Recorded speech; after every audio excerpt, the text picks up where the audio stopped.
Hello, and welcome to this insight video on the concept of employee engagement, why it is important, what it is, and how you can increase it in your organization.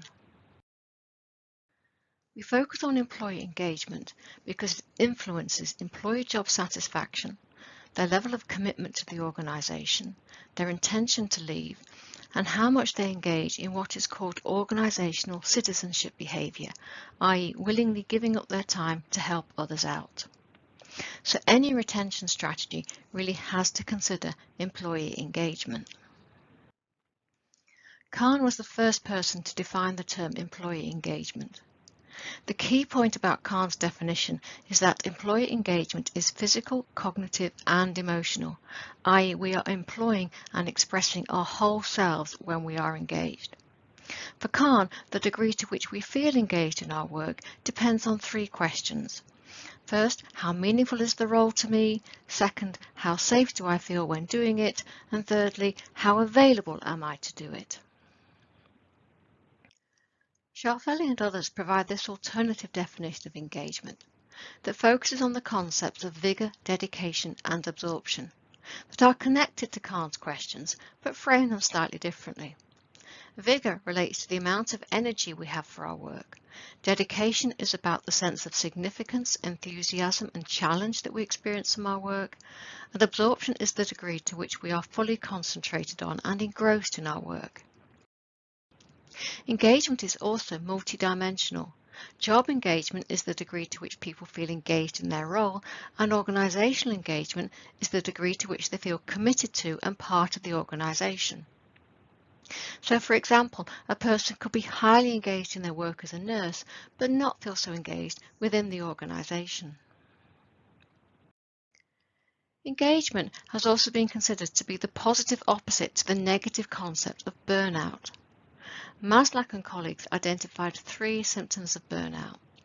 First is exhaustion, which is about the amount of energy that I have to do the job. So it's the opposite of vigour, providing us with an energy scale. Second is cynicism, which is a negative attitude towards and emotional withdrawal from work.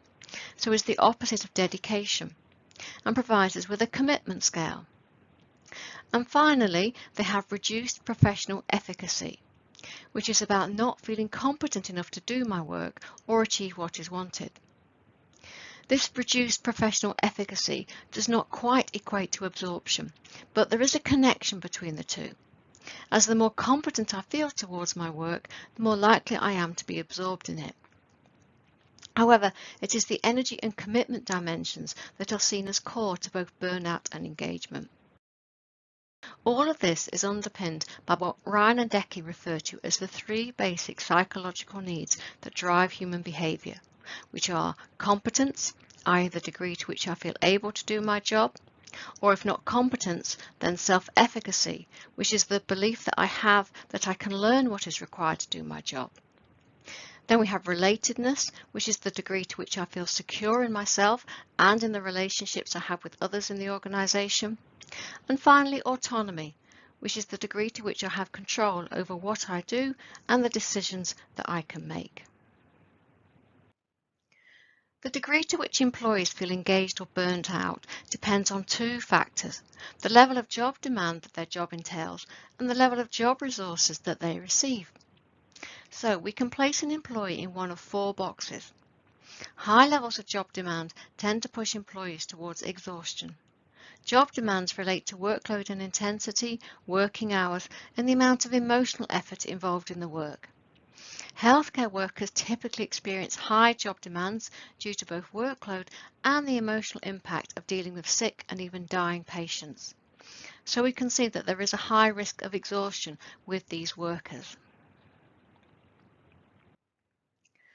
Moving from exhaustion to vigour means considering ways in which to reduce job demands. Examples include job crafting, where employees are encouraged to think about how they could reshape their roles in order to reduce the workload. Research from studies into reducing the length of the working week suggests that how workload is allocated and how people work together to share out the work can lower job demands. And nurses in Sweden who moved from an 8-hour to a 6-hour shift reported feeling more able to carry on working and were more engaged in their work, which at the same time achieved better quality patient outcomes. Research by Maki Kangas and others suggests that while job demands relate to exhaustion, it is a lack of job resources that move employees from dedication towards cynicism.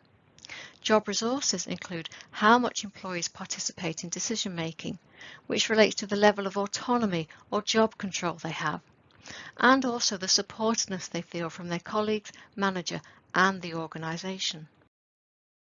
Moving from cynicism to dedication involves considering how to raise levels of participation and how to ensure that people feel the right support is in place. The concept of employee voice comes in here. How much do people feel that their voice is heard by others in the organisation, especially at senior level? One final point about employee engagement, which links back to the concept of the psychological contract, is that it is also dependent on people feeling fairly rewarded for the job that they do, both financially and through recognition and praise. Ultimately, it is about how they feel valued and respected for the work that they do. For information, here are the references used to produce this video. This is the end of this insight video into enhancing employee engagement. If you want help or support on enhancing engagement in your workplace, then please get in touch using the contact form.